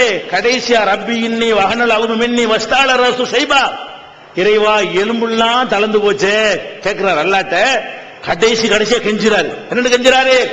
ரப்பி இன்னி வஹனல் அவுமு மின்னி, இறைவா என்னுடைய எலும்பெல்லாம் அப்படியே தளர்ந்து போய்விட்டது. எலும்பு ஸ்ட்ரென்த் வேணும் மனுஷனுக்கு, ஒரு ஆம்பளை எலும்புல உறுதி வேணும், எலும்பு தளர்ந்து விட்டது. வஸ்தால ரசு ஷைபா, தலையெல்லாம் நரைச்சு வெள்ள வெள்ளன்னு போய்விட்டது. யாரெல்லாம் நீ வந்து என்ன செய்ய, எனக்கு ஒரு பிள்ளைய கூடாதுல அப்படின்னு சொல்லி என்ன செய்யறாரு? நான் உன்னை தவிர யார்கிட்ட போய் கேட்பேன்? அப்பதான் அல்லாஹ் என்ன செய்யறான்? உனக்கு பிள்ளைய தர்றேன். இன்னானு பஷீருக்கு பிகுலாமின் இஸ்முஹு யஹ்யா, யஹ்யாங்கிற பேர் உள்ள ஒரு பிள்ளைய உனக்கு தருகிறேன். பிள்ளையும் தர்றேன், பேரு வச்சு தர்றேன். பிள்ளைய ஆம்பளை பிள்ளைய தரப்போனேன், அதுக்கு பேரு யஹ்யா. இந்த இப்ப நடிச்சு பிடிச்சுக்க. அவர் நினைக்கிறார், நான் நம்ப முடியல. கேட்டார் நம்பிக்கையோட, கொடுக்கிறேன்னு சொல்ல நம்பிக்கை வர மாட்டேங்க. நம்ம வயசு என்ன, நம்ம கொண்டாடி வயசு என்ன, நம்ம கேட்டுக்கிட்டோம் அல்ல தர்றாங்க, எப்படி தருமா, எப்படி நம்புறது? இத அந்த அம்மா சொன்ன மாதிரி இவருக்கு டவுட் வருது. அப்படின்னு கேட்டுப்புட்டு இவ்வளவு நம்பிக்கை கூட அல்லாட்ட பிள்ளைய கேட்டு என்ன செய்யறாருன்னா, அல்லாஹ் பிள்ளைய தர்றேன்னு சொன்னவன ரப்பி ஜல்லி ஆயாங்கிறாரு. இறைவா இதுக்கு ஒரு அத்தாட்சி ஏதாவது அடையாளம் காட்டுவோம், எனக்கு புள்ள இருக்குங்கிற இன்னைக்கே தெரிஞ்சிடும், பணம் தான் இருக்குன்னு காட்டி போடலாம். புள்ளனா 10 மாசம் ஆகணும்ல, வேற பொருளை கொடுக்கறாங்க, நாளைக்கு போய் வீட்டுல இருக்குன்னு சொல்லிட்டு போயிடலாம். பிள்ளைக்கு எப்படி கொடுக்க முடியாது? கொடுத்து அவர் பிள்ளையா இருக்குமா? ஓட்ட பத்தி ஒரு பிள்ளைய போட்டு போயிட்டான்னு வைங்க, அதான் புள்ள கொடுக்கறது. புள்ள கொடுக்கறாண்டா இவர் மூலமா ஒரு மனைவி வயிற்றுக்கு போய் அப்படில புள்ள வரணும், அப்படி வர்றது 10 மாசம் ஆகும்ல. அப்ப என்ன பண்றாரு? நான் புள்ளைய தர்றேங்கிற, இப்ப எனக்கு பதறது, நான் தெரிஞ்சுக்கிறேன்னு, எனக்கு புள்ள உண்டாயிருச்சு, என் மனைவி கர்ப்பிணி ஆயிட்டாங்கன்னு அறிந்து கொள்ளணும். அதுக்கு ஒரு அத்தாட்சியை கூட முன்னாடியே பிரசவிக்கும் போது தெரியுது, அப்புறம் பாத்துக்கிறோம்.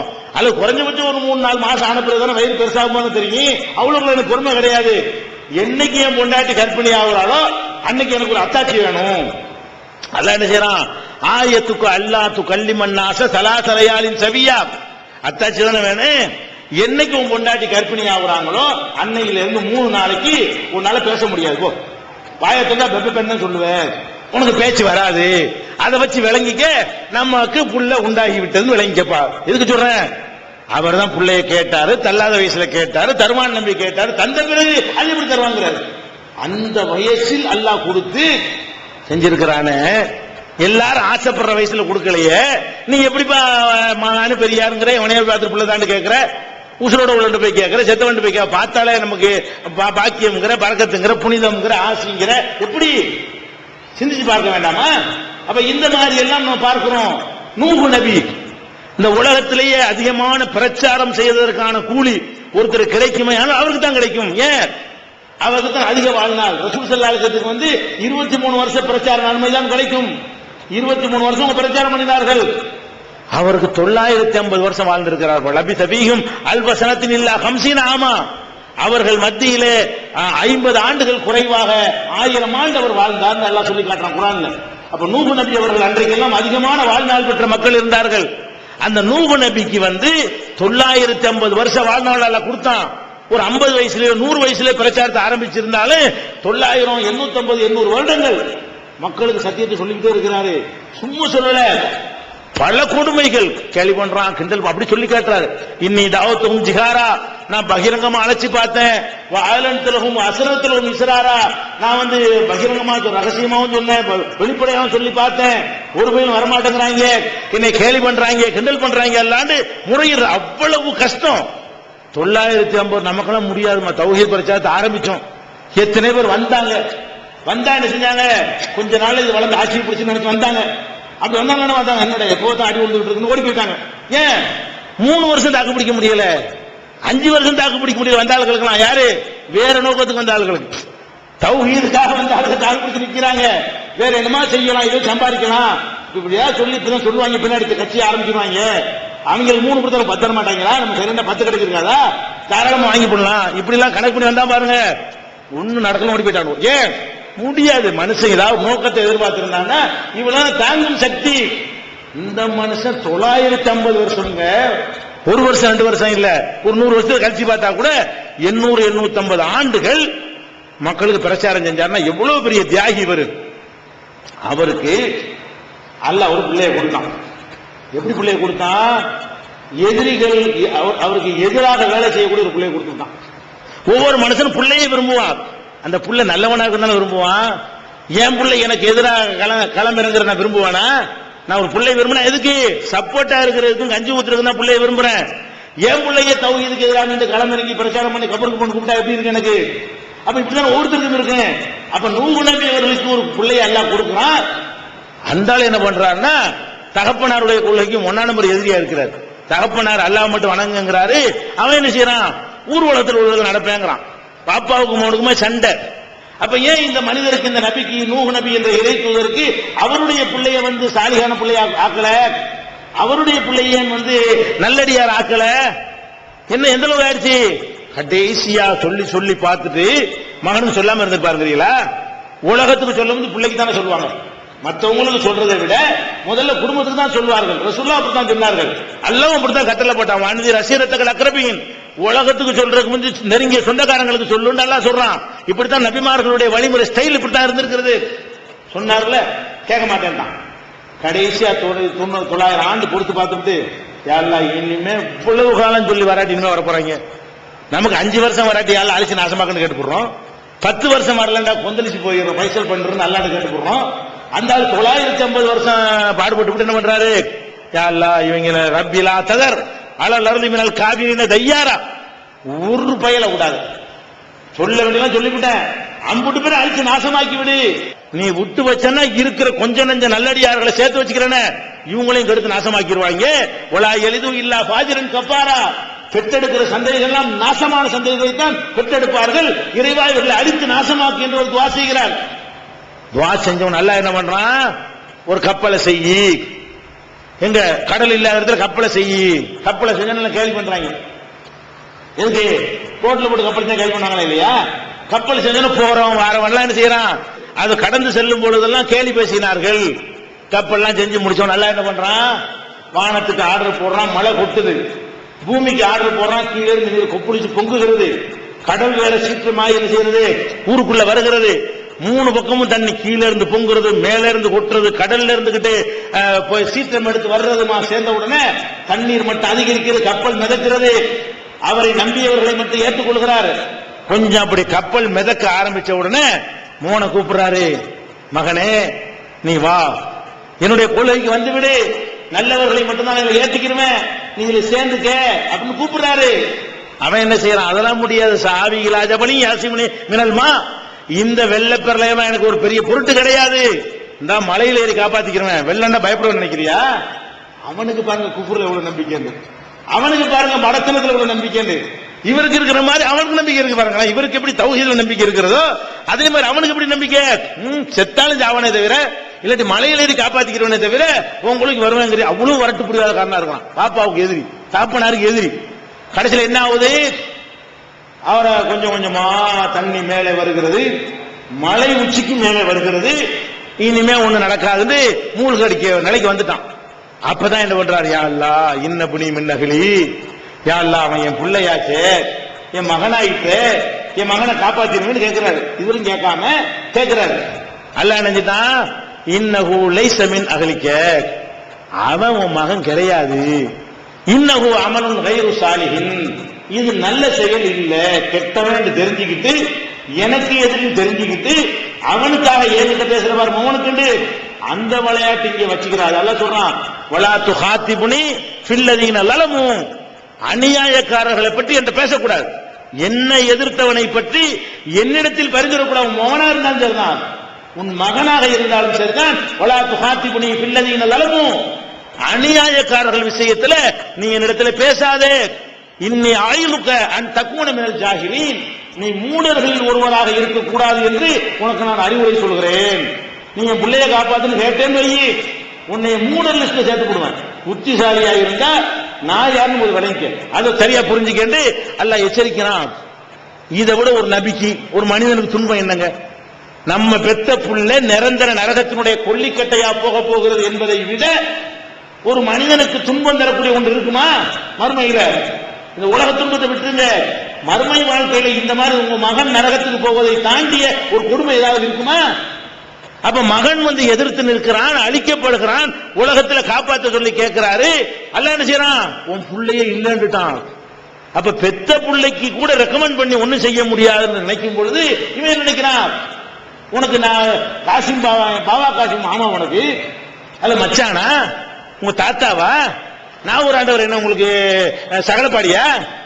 அட பெத்த மகனுக்கு சிபாரிசு பண்ண முடியலன்னு சொல்லி நூஹ் நபிக்கு அல்லாஹ் சொல்றான். இவன் நினைக்கிறான், என்ன வேண்டாலும் பண்ணுவாங்களாம், வட்டி வாங்குவாங்களாம், வரதட்சணை வாங்குவாங்களாம், சமாதி கட்டி அழுவாங்களாம், கூடு எடுப்பாங்களாம், கந்துரையும் பண்ணுவாங்களாம், மார்க்க தடுக்கப்பட்டு அம்புட்டு காரியத்தை என்ன செய்வாங்களாம். இவங்க எல்லாம் நம்மளை காப்பாற்றிடுவாங்க. அவங்க எல்லாம் இந்த புதைச்சி வைக்கப்பட்டிருக்கிற அடக்கம் செய்யப்பட்டிருக்கிற ஆட்கள் மறுமையில பரிந்துரை பண்ணி சிபாரிசு பண்ணி ரெக்கமெண்ட் பண்ணி அல்லாஹ் ஏமாற்றி நம்மளை சுகத்து கொண்டு போயிருவாங்க நினைக்கிறாங்க பாருங்க. அட நூஹ் நபியுடைய ரெக்கமெண்டுக்கு மதிப்பில்லாம போய்விட்டது. நீ ஒழுங்கா நடந்தால் தான் அல்லாஹ்விடத்துல மன்னிப்பு இருக்குமே தவிர ஒரு நபியுடைய மகனாய் இருந்து நபி பரிந்துரை செய்து கூட காப்பாற்ற முடிந்ததா? அவ்வளவு வேணாம். அவருக்கு பொண்டாட்டி, நூஹ் நபிக்கு ஒரு மனைவியாவது ஒழுங்கா இருக்கணுமா இல்லையா? ஒருத்தனுடைய வாழ்க்கையில மனைவி சரியில்லைன்னா ஊர்ல அவனுக்கு தான் நடமாட முடியுமா? அவன் கொள்கை பேச முடியுமா? மனைவி தர்காவுக்கு போகும்போது நாம தௌஹீத் பேசணும்னு வைங்க, அப்படின்னு சொல்ல மாட்டீங்க. ஆனா எனக்கு சம்பந்தம் இல்ல, ஆனா சொல்லுவோமா இல்ல உலகத்துல? அப்ப நூஹ் நபியுடைய மனைவி இப்படி இதே மாதிரி அல்லாஹ் சொல்லி காட்டுறான். வரபல்லாஹு மஸலன் லில்லதீன கஃபரு இம்ராஅத நூஹின் வம்ராஅத லூத், நூஹ் நபியுடைய மனைவியையும் லூத் நபியுடைய மனைவியையும் கெட்டவர்களுக்கு உதாரணமாக அல்லாஹ் எடுத்து காட்டுகிறான். கானத்தா தஹத்த அப்தைனி மின் இபாதினா சாலிஹைனி, இந்த ரெண்டு பேரும் நல்லடியார்களான இருவருக்கு மனைவியராக இருந்து கானத்தாகுமா, துரோகம் செய்தார்கள். பலம் யுகுனியா அன்ஹுமா மினல்லாஹி ஷையா, இந்த ரெண்டு நபிமார்களும் தங்கள் மனைவிமார்களை காப்பாற்ற முடியவில்லை. வகீல் அதுகுலன் நார மஅத்தாகிலீன், நரகத்திற்கு செல்லக்கூடிய கூட்டத்தோடு சேர்ந்து நீங்க ரெண்டு பேரும் நரகத்திற்கு செல்லுங்கள் என்று அவங்களுக்கும் சொல்லப்பட்டு விட்டது, தீர்ப்பு எழுதப்பட்டு விட்டது. நூஹ் நபியுடைய மனைவிக்கு நரகம், லூத் நபியுடைய மனைவிக்கு நரகம். என்று நான் தீர்ப்பளித்து விட்டேன். நபிக்கு மனைவி நான் பார்க்க மாட்டேன், அவங்களால் பொண்டாட்டியை காப்பாற்ற இயலாது. அப்போ ஒரு நபிக்கு பொண்டாட்டியை காப்பாற்ற இயலாது, உங்களுக்கு நாகூர் ஆண்டவர் உங்களை காப்பாற்றி கொள்வாரா? என்ன மார்க்கத்தை வழங்கி வைத்திருக்கிறீர்கள்? இப்ராஹிம் நபி அவர்களுக்கு அவங்க வாப்பா என்ன? அவரை ஏகத்துவத்தை சொல்றாரு, அவர் சிலை வணங்கியா இருக்கிறாரு. இப்ராஹிம் நபியுடைய தகப்பனார் சிலை வணங்கியா இருக்கிறாரு. கொள்கை மோதல் குடும்பத்துக்குள்ள வெடிக்கிறது, சண்டை வருகிறது. அவர் எச்சரிக்கிறாரு, தொலைச்சு போடுவேன், நீ மல்லியா கொஞ்ச நாளைக்கு விலகி இருந்துக்க, அவனை தொலைச்சு போடுவேன், வீட்டை விட்டு வெளியே போ. இந்த மாதிரி எல்லாம் என்ன செய்யறது? அவர் சொல்றாரு. இவர் என்ன செய்யறாரு? தந்தையே, உனக்கு தெரியாத செய்தி எனக்கு தெரிஞ்சிருக்கிறது, நான் சொல்ற கொஞ்சம் கேளு. ஏன் சொல்ல கேட்டீங்கன்னா, அகதிக்கு சிராத்தம் சவியா, நேர்வழியை நான் காட்டுறேன், நீ வாப்பா இருந்தா எனக்கு என்ன, போற வழி தப்பா இருக்கு, என்கிட்ட நேர்வழி இருக்கு வா. அப்ப மகனார் தகப்பனார கூப்பிடுகிறார். கொள்கை போராட்டம் நடக்கிறது. ரெண்டு பேரும் எதிரியா இருந்து கொண்டிருக்கிறார்கள் கொள்கையில. கடைசி என்ன ஆகுது? பாப்பா மேல இறக்கப்பட்டு என்ன செய்யறாரு? தந்தையே, நீங்க போற போக்கு சரியில்லை, இருந்தாலும் என் மேல எல்லாரும் பிரியமா இருக்கிறான், எனக்காக வேண்டி அவன் ஏதாவது செய்வான், அதனால நான் என்ன செய்ய போறேன்? உங்களுக்கு பாவ மன்னிப்பு கேட்க போறேன். எப்படி சொல்றாரு? ரப்பி இன்னஹு கானபி ஹபியா, என் இறைவனிடத்திலே உங்களுக்காக பாவ மன்னிப்பு தேட போகிறேன். ஏன் தெரியுமா? அவன் என் மேல ரொம்ப அன்பு உள்ளவனா இருக்கிறான், நான் என்ன கேட்டாலும் தருவான். அப்படி சொல்றாரு, நான் என்ன கேட்டாலும் தருவான் என் இறைவன், நான் கலீல், நான் நண்பர் இல்லையா அப்படின்னு சொல்லிட்டு, நீ எதிரியா இருந்தாலும் உன்னை மன்னிக்குமாறு நல்லா கேட்பேன், என் இறைவன் சொல்ல ஏத்துக்கிறவான். இவர் முழு நம்பிக்கையில சொல்லிவிட்டாரு.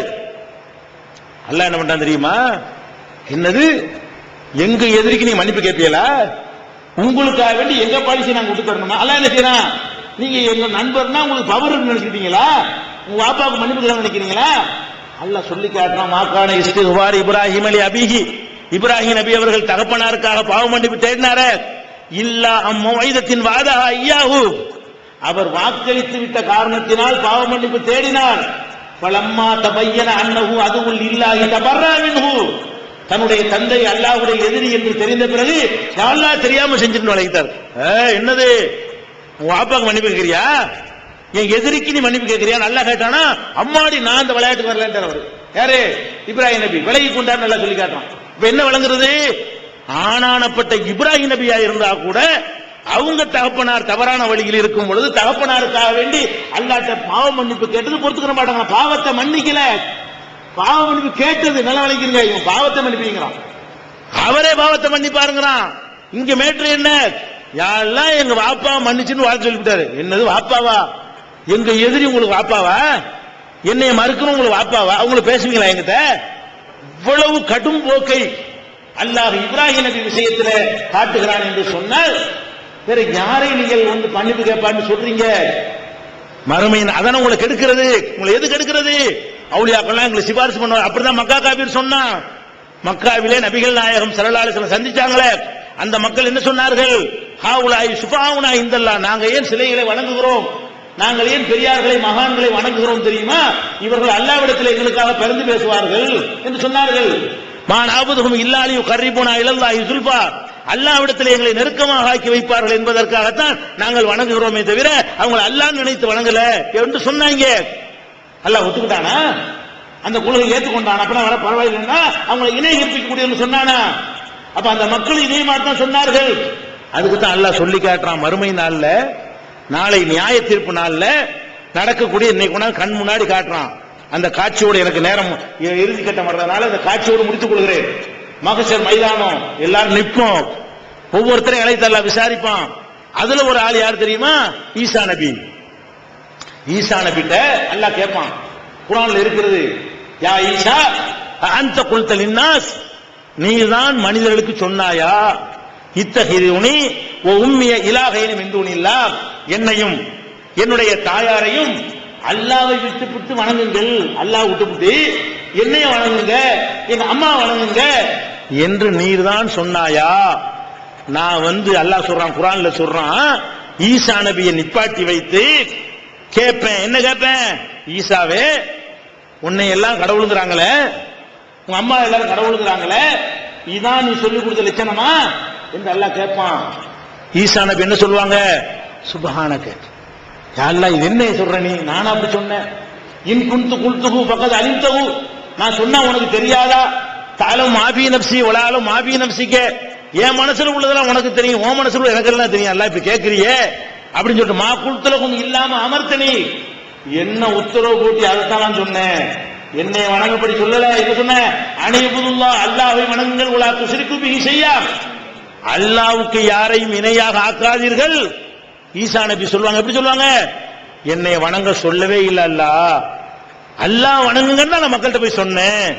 ஒரு இறைவனை வணங்குங்கள் என்றுதான் சொன்னேன், எனக்கு இணை கற்பிக்காதீர்கள் என்றுதான் நான் சொன்னேன் என்று ஈசா நபி அவர்கள் சொல்வார்கள். சொல்லிட்டு இன் துஅஸிபுஹும் ஃபஇன்னஹும் இபாதுக, நீ மன்னிக்கிறா இருந்தா உன் வேலை, உன் அடியார்கள் புடிச்சு நரக தள்ளாத உன் வேலை, நான் அதுக்கு வரலன்றார்.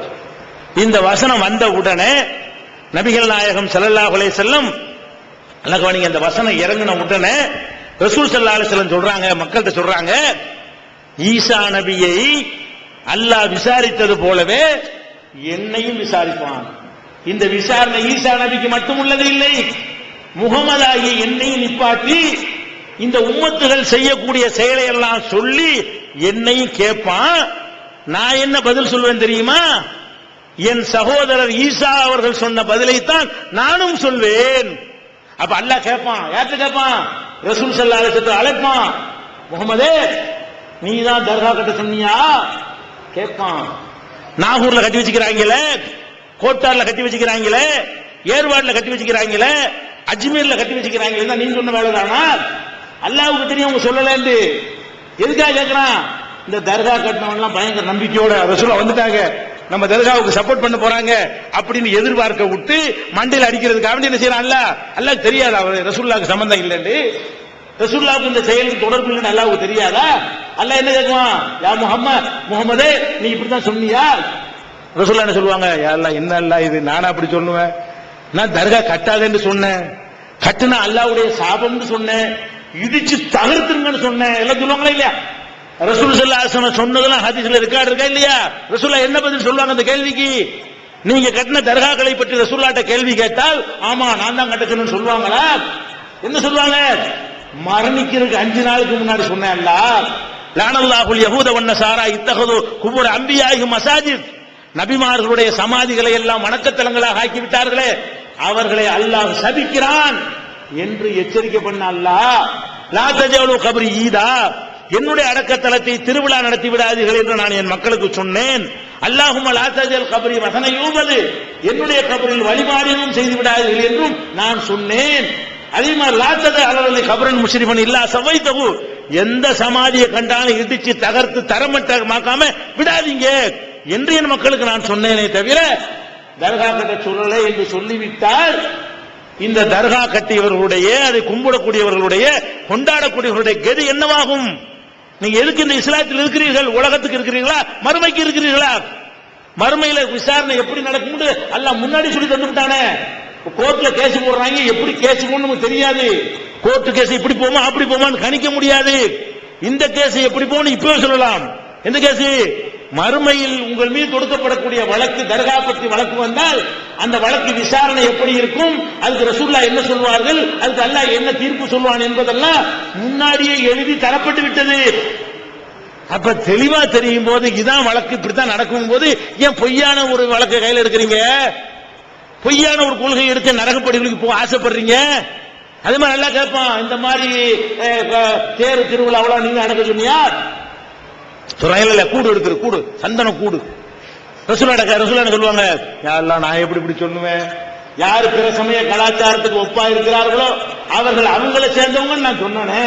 அவங்க தேரையும் சப்பரத்தையும் பார்த்து காப்பி எடுத்துக் கொண்டு ஏன் மார்க்கத்திலையும் கூடு உண்டாக்கிட்டாங்கன்னு சொல்ல மாட்டாங்களா? கொடிமரத்தை பத்தி கேட்டா சொல்ல மாட்டாங்களா? தாயத்தை பத்தி எல்லாம் கேட்பான, நீ தான் தாயத்தை போட சொன்னியா? இடுப்புல ஒண்ணு, கழுத்துல ஒண்ணு, தோள்பட்டையில ஒண்ணு மாட்டிட்டு சொன்னியா? அதனால பணக்காரர் அவன் சொன்னியா? அதனால நோய் தீரும் சொன்னியான்னு கேட்டா என்ன சொல்லுவாங்க? எவன் தாயத்தை தொங்க விட்டானோ அவன் அல்லாஹ்வுக்கு இணை கற்பித்து விட்டான் என்று தெள்ள தெளிவா நான் சொன்னேன்னு சொல்ல மாட்டார்களா? அப்ப நம்ம உம்மத்தாகிய நம்ம செய்யக்கூடிய கத்தம் பாத்தியா, மூணாம் பாத்தியா, ஏழாம் பாத்தியா, பிராடு என்ன நடத்துகிறதும் அத்தனைக்கும் யார்கிட்ட கேள்வி இருக்கிறது? வல நஸ்அலன்னல்லதீன உர்சில இலைஹும் வல நஸ்அலன்னல் முர்சலீன், எந்த மக்களுக்கு தூதர்கள் அனுப்பப்பட்டார்களோ அந்த மக்களை மட்டும் விசாரிக்க மாட்டேன். வல நஸ்அலன்னல் முர்சலீன், நபிமார்களை விசாரிப்பேன். அல்லாஹ் சொல்றான், விசாரணை வந்து என்ன உங்களுக்கு நினைச்சிட்டு இருக்கீங்களா? உங்களை விசாரிக்கிற மாதிரியே உங்களுக்கு அனுப்பப்பட்ட நபிமார்களை விசாரிப்பு நல்லா சொல்லி காட்டுறான். அந்த பட்டியலில் ஈசா நபி வர்றார்கள், அந்த பட்டியலில் முகமது நபி வருகிறார்கள். அனைவருடைய விசாரணை ஒரே மாதிரி தான், அனைத்து நபிமார்களுடைய பதிலும் ஒரே மாதிரி தான். எந்த நபியை கேட்டாலும் சொல்லுவாங்க, யாரெல்லாம் கரெக்டா சொல்லிவிட்டேன், இவங்க செஞ்சதுக்கு நான் இல்ல ஆளுன்றுவாங்க. என்ன ஆகும்? என்ன கதிக்கு நம்ம ஆகுறது? திருப்பி வந்து எழுத முடியுமா? வாய்ப்பு கிடைக்குமா? காலைல தப்பா பரிச்சு எழுதிவிட்டேன், இன்னொரு அனுப்பி வை, மறுபடியும் வாழ்ந்துட்டு வரேன்னு உருவானா? இல்ல, ஒன்ஸ் முடிஞ்சு விட்டது. ஒரு தடவை ஒரு சான்ஸ் தான், மறு வாய்ப்பு கிடையாது. அந்த நிலையில் நம்ம நின்று கொண்டிருக்கிறோம் என்பதை விளங்கினீர்களே. ஆனால் செத்து போன ஆட்களை தூக்கி வச்சுட்டு ஆடுவீர்களா? மரணித்தவர்களை கடவுள் என்று சொல்வீர்களா? சாதாரணமா ஒரு உசுரோட உள்ளவனை கும்பிட்டாலும் ஒரு மருத்துவமாக இருக்குங்க. செத்து போனது தெரிந்து, மரணித்து விட்டது தெரிந்து, அவருக்கு அல்லாவுக்கு இருக்கிற மாதிரி ஆற்றல் இருக்கு நினைக்கிறீங்களா? எவ்வளவு பெரிய ஒரு அறிவியனும் இது. குர்ஆன் ஆயத்து பெரிய சான்றுகள் தெரியணுமா? கொஞ்சம் மூளையை செலவழிச்சா விளங்கவே இல்லையா என்றெல்லாம் அல்லாஹ் கேட்பான். அப்ப இதை கவனித்து மறுமையில் நம்ம வெற்றி பெற வேண்டும் என்று சொன்னால் எல்லாரையும் விசாரிக்கிறமா? நபிமார்களை விசாரிப்பான். நீங்க சொல்றீங்க அப்துல் காதர் ஜிலானி, மொஹிதீன் ஆண்டு வருங்கிறீங்க. அவர் நல்லவரா கெட்டவரா யாருக்கும் தெரியும்? அல்லாஹ்வுக்கு தான் தெரியும். நீங்கள் நல்லவர் நினைக்கிறீர்கள். நீங்கள் நல்லவர் என்று நினைக்கக்கூடியவர் நல்லவராக இருக்க வாய்ப்பு இருக்கிறது, அல்லவராக இருக்கும் வாய்ப்பு இருக்கிறது. நல்லவர் இல்லாம இருப்பதற்கும் வாய்ப்பு இருக்கிறது. அவனுக்கு தான் தெரியும். அவன் வெளிப்படுத்தும் பொழுது நமக்கு தெரியும். ஒரு பேச்சுக்கு வைத்துக் கொள்வோம், அவர் நல்லவர் வைத்துக் கொள்வோம். அல்லாஹ் கேட்பான் அப்துல் காதர் ஜிலானிட்ட, என்னப்பா பெரச வேலை துடிக்கும் பொழுது யா மொஹிதீன் நீ கூப்பிட சொன்னியா? கேட்க மாட்டான். அவர் சொல்லி இருந்தா விடுவானா? அல்ல, அப்படிலாம் சொல்லலையேன்றுவாரு. அம்போதான் முடிஞ்சு வச்சுக்காத. அப்ப நியாய தீர்ப்பு நாளில் நம்ம தப்பித்துக் கொள்ள வேண்டும் என்று சொன்னால் என்ன இருக்கணும்? தெளிவா இருக்கணும். எந்த மனுஷனையும் அல்லாஹ்வுடைய இடத்தில் வைத்தால், எந்த பொருளையும் அல்லாஹ்வுடைய இடத்தில் வைத்தால், அல்லாஹ்வுக்கு இருப்பது போன்ற ஆற்றலும் சக்தியும் பவரும் யாருக்காவது எதற்காவது இருக்கு நம்பினால் நம்முடைய வாழ்க்கை நாசமாகிவிடும் என்பதற்காகத்தான் இதை சொல்றோம். இந்த கொள்கையை சொல்வதற்காக வேண்டி எவ்வளவு எதிர்ப்புகளை தாங்கி சொல்றோம். எதுக்கு சொல்றோம்? நாங்க சொல்றோமே, எத்தனையோ கூட்டங்கள், எத்தனையோ பயான்கள் நீ கேட்டிருக்கிறீங்களே. நாங்க இதை சொல்றோமே, இதுக்கு படக்கூடிய கஷ்டம் வேற எதுக்காவது இருக்குதா? இதுக்கு தான் அடிக்கிறான். இதை சொல்வதற்கு தான் அவுலியாக்களை திருப்தியான அடிக்கிறான், ஊர் விளக்கம் செய்யறான், கல்யாணத்துக்கு பதிவு புத்தகம் தரமா அல்லாஹ் மட்டும் வணங்குங்கன்னு சொல்வதற்கு தான் எல்லா நபிமார்களும் அடி வாங்கினார்கள். அதுக்கு தான் நம்மளும் துன்பத்தை சகித்துக் கொண்டு சொல்றோம். ஏன் சொல்றோம்? நீங்க என்னமோ உங்களுக்கு எதிரிமா நினைக்கிறீர்கள். இந்த கருத்துக்களை சொல்வது எதுக்கு? உங்களுக்கு நன்மை செய்வதற்கு சொல்லுகிறோம். நீங்க சொர்க்கத்துக்கு போனா என்ன, நரகத்துக்கு போனா என்ன என்று நாங்கள் நினைத்தால் நாங்க பாட்டு வேலை பார்த்துட்டு போயிருப்போமே. இதை சொல்வதில் எங்களுக்கு என்ன லாபம்? மறுமை லாபம் இருக்கிறது. இது சொல்றதா உலகத்தில் ஏதாவது பதவி கிடைக்குமா? காசு கிடைக்குமா? மீட்டிங் 5000 3000 2000 காசு வாங்குறோமா? ஏதாவது எதுவும் கிடையாது. அப்ப இதை போய் நாங்கள் சொல்லிவிட்டு அடியையும் வாங்கிட்டு காசு பணமும் இல்ல, தேர்தலையும் போக மாட்டோம், வார்டுல கூட நிக்க மாட்டோம், அடி உத வேற வாங்குறோம், ஊரை விட்டு நீக்கவும் செய்றீங்க, போற இடத்துல பிரச்சனை பண்றீங்க, மீட்டிங்ல கம்ப்ளைண்ட் பண்றீங்க, முட்டை பிரச்சனை போடுறீங்க, 19 ஒண்ணா கூடுறீங்க, எங்களுக்கு எதிராக என்னென்ன செய்யணும் அம்புட்டு செய்றீங்க. மும்புட்டுக்கு மேல இதை சொல்வதற்கு என்ன கிறுக்கணும்ல? நாங்க எதுக்கு உறுதியா நிக்கிறோம்? நீங்க வெட்டினாலும் குத்தினாலும் அடிச்சாலும் எத்தனை இடங்கள்ல நீங்கள் அறுவாள் எடுத்து வெட்டி இருக்கிறீர்கள், மேடையை சூறையாடி இருக்கிறீர்கள். 4 பேர் 3 பேரா இருந்தமே அந்த நேரத்தில் எவ்வளவு பெரிய துன்பங்களை அனுபவிச்சோம். பின்வாங்கி ஓடணும். எதுக்கு நின்றோம்? வேற ஏதாவது எங்களுக்கு எதிர்பார்ப்பு இருந்துச்சுன்னா அம்மாடி ஏன்டா இதுல போயிட்டு இருக்க, ஏதாவது திமுக அதிமுக சேர்ந்து எம்எல்ஏ போயிருவோம், முஸ்லீம்கள் சேர்ந்துருவோம், நம்மளே ஒரு கட்சியை உண்டாக்கி போயிருக்க முடியாதா? அப்ப நீங்க சிந்தித்து பார்க்கணும். இதெல்லாம் சொல்றோம்னா கோவம், உங்களுக்கு கோவம் வருது. பாபா காசிம் மொழி இல்லாத சொன்னோன்னு அவருக்கு எங்களை பங்காளி சண்டையா? எங்க சொத்தை அவர் எடுத்துக்கிட்டாரா? அல்ல அவர் சொத்தை நாங்க எதுக்கு அவரை பத்தி பேசுறோம்? அவரை பத்தி பேசல, அவரை நீ கடவுள் ஆக்காதன்னு பேசுறோம். உன்னைய பத்தி தான் பேசுறோம். அப்துல் காதர் ஜிலானி பத்தி அவரை பத்தியா பேசுறோம்? அப்துல் காதர் ஜிலானி ஏன்டா கடவுள் ஆக்குறோம்? உன்னையே தான் கேட்கிறோம். உன்னை எது கேட்கிறோம்? நீனும் சொர்க்கத்துக்கு போகணும், நீனும் மறுமையில வெற்றி பெறணும், நிரந்தர குறைஞ்சபட்சம் பர்மனன்ட் நடந்து போயிடாது. வேற வேற பாவம் செஞ்சாலாவது கொஞ்ச நாளைக்கு நரகத்துல போட்டுட்டு அப்புறமேல சொர்க்கத்தில் கொண்டு எல்லாம் போட்டுருவான். இந்த பஞ்சமா பாதகத்துல ஃபர்ஸ்ட் இடத்துல இருக்கக்கூடிய அல்லாஹ்வுக்கு இணை கற்பிக்கக்கூடிய பாவத்தை செஞ்சா நிரந்தர நரகத்தை எல்லாம் சேர்த்து விடுவான் என்று கூறி வாய்ப்புக்கு நன்றி கூறி நிறைவு செய்கிறேன். வாகுறுதாவான். வைப்பும் திருக்குரானின் அறிவியல் சான்றுகள் பாகம் 2 இஸ்லாம் பெண்கள் உரிமையை பறிக்கிறதா, பிறை ஒரு விளக்கம், இஸ்லாம் ஒரு இனிய மார்க்கம், நபி தோழியர் வரலாறு, குற்றச்சாட்டுகளும் பதில்களும், நோன்பு, இயேசு இறைமகனா, வருமுன் உரைத்த இஸ்லாம், உண்மை தோழர் அபுபக்கர் அலி, பெண்களுக்கான நபி வழி சட்டங்கள், அறிவுச்சுடர் அன்னை ஐசார் அலி, இஸ்லாத்தில் சொர்க்கம் நரகம், நபி தோழர்களும் நமது நிலையும், துவாக்களின் தொகுப்பு, முகைதீன் மௌலிது ஒரு ஆய்வு, குரானை எளிதில் ஓதிட, நபிகள் நாயகம் பல திருமணம் செய்தது ஏன், யாக்குத்பா ஒரு ஆய்வு, நபி வழியில் நம் ஹஜ், நபி வழியில் குழந்தை வளர்ப்பு, தராவி தொழுகை ஒரு ஆய்வு, ஜக்காத் ஒரு ஆய்வு, இஸ்லாத்தில் இல்லறம், கியாமத் நாளின் 10 அடையாளங்கள், நபிகளாரின் நற்போதனைகள், மன்னரை வாழ்க்கை, பைபிளில் நபிகள் நாயகம், இஸ்லாத்தின் பார்வையில் பில்லி சூனியம், தர்கா வழிபாடு, நபிகளாரின் இறுதி நாட்கள், இஸ்லாமிய கொள்கை, சரியான ஹதீஸ்களும் தவறான ஹதீஸ்களும், சந்திக்கும் வேளையில் கொள்கை விளக்கம், பேய் பிசாசு உண்டா, கற்பனை கதைகள், நவீன பிரச்சனைகளும் தீர்வுகளும், தப்லிக் தாகலிம் தொகுப்பு, சுபகானா மௌலிது ஒரு ஆய்வு, மனிதனுக்கேற்ற மார்க்கம், நேர்ச்சையும் சத்தியமும், மனனம் செய்வோம், விளக்கப்பட்ட உணவுகள், அர்த்தமுல்லா இஸ்லாம், குர்பானியின் சட்டங்கள், தொழுகை, இஸ்லாத்தின் பார்வையில் கனவுகள், இஸ்லாமிய திருமணம், இறைவனிடம் கையேந்துங்கள், மீராஜும் அதன் படிப்பினைகளும், வேதம் கொடுக்கப்பட்டோர் யார் மற்றும் prophet Muhammad the greatest man. Moon publication 83/3 மூர்தரு முதல் மாடி மண்ணடி சென்னை 1. Phone number 65690810. அல்ஹம்துலில்லாஹி ரப்பில் ஆலமீன்.